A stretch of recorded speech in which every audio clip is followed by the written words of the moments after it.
ভোটের ঠিক আগেই তৃণমূলের মধ্যে লেগে গেল গোষ্ঠীদ্বন্দ্ব। একটা স্কুল, একটা স্মার্ট ক্লাসরুম, আর তাতেই বেঁধে গেল আনস্মার্ট দ্বন্দ্ব। একজন সংসদ আর একজন বিধায়ক, রচনা ব্যানার্জি একদিকে আর একদিকে অসিত।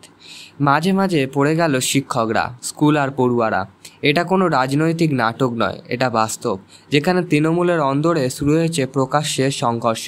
বন্ধুরা, আজকের ভিডিওতে আমরা বলবো কেন মুখোমুখি হলেন রচনা বন্দ্যোপাধ্যায় আর অসিত মজুমদার, কে কার বিরুদ্ধে অভিযোগ তুললেন, আর এর পিছনে লুকিয়ে রয়েছে বৃহত্তর রাজনীতি কী।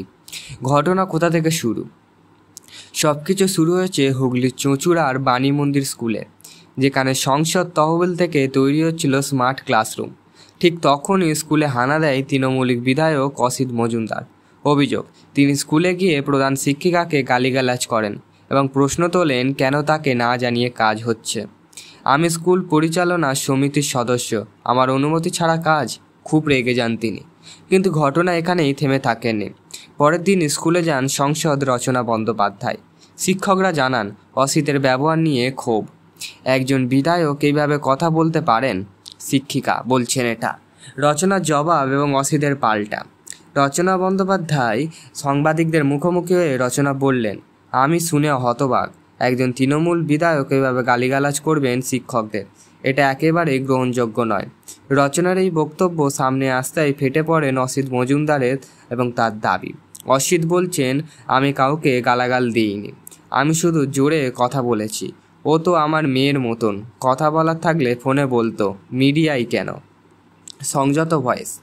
সেখানেই প্রশ্ন উঠে যাচ্ছে, তৃণমূলের অভ্যন্তরীণ যোগাযোগ কি সত্যিই দুর্বল হয়ে পড়েছে? সংসদ আর বিধায়ক দুইজন কি নিজেদের মধ্যে বোঝাপড়া না করে মিডিয়ার সামনেই মুখোমুখি হন? তাহলে বাকিরা কি শিখবে? রাজনৈতিক ব্যাকড্রপ ও দলীয় অস্বস্তি। ঘটনাটি যখন প্রকাশ্যে এলো, অসিত অভিযোগ জানালেন সরাসরি অভিক বন্দ্যোপাধ্যায়ের দপ্তরে, সেই সঙ্গে সুব্রত বক্সি ও ফিরাদ হাকিমকেও। রাজনৈতিক বিশ্লেষণ, তিনি বলছেন এটি শুধু ব্যক্তিগত ঝামেলা নয়, এটি দলের মধ্যে ক্ষমতা ও নিয়ন্ত্রণের দ্বন্দ্ব। এদিকে টেলিভিশনের জনপ্রিয় মুখ রচনা, যিনি নতুন, অন্যদিকে প্রবীণ নেতা অসিত, যিনি দীর্ঘদিন ধরে এলাকায় কাজ করেছেন। প্রশ্ন হচ্ছে, দলের শীর্ষ নেতৃত্ব কার পক্ষ নেবেন? আর এই বিভাজন ভোটে কি প্রভাব ফেলতে পারে? স্কুল শিক্ষা ব্যবস্থা ও জনসমাজের প্রতিফলন। মানবিক দৃষ্টিভঙ্গিতে ঝগড়া সংসদ আর বিধায়কের মধ্যে হোক, কিন্তু সবচেয়ে বেশি ক্ষতি হচ্ছে স্কুলের পরিবেশ, শিক্ষার গুণমান আর সাধারণ মানুষের আস্থার। অভিভাবকদের একটা অংশ বলছেন, আমরা ক্লাসরুম চাই, কিন্তু এইভাবে রাজনীতি চাই না। এবং এখানেই তৃণমূলের জন্য বড় বার্তা, শিক্ষা নিয়ে রাজনীতি করলে তা উল্টো ফলও দিতে পারে। এখন কি হবে? দল কি প্রকাশ্যে কিছু বলবে, নাকি আমরা সব কিছু অন্দরেই মিটমাট হয়ে যাবে? স্মার্ট ক্লাসরুমের ভবিষ্যৎ কি আদেও স্মার্ট হবে?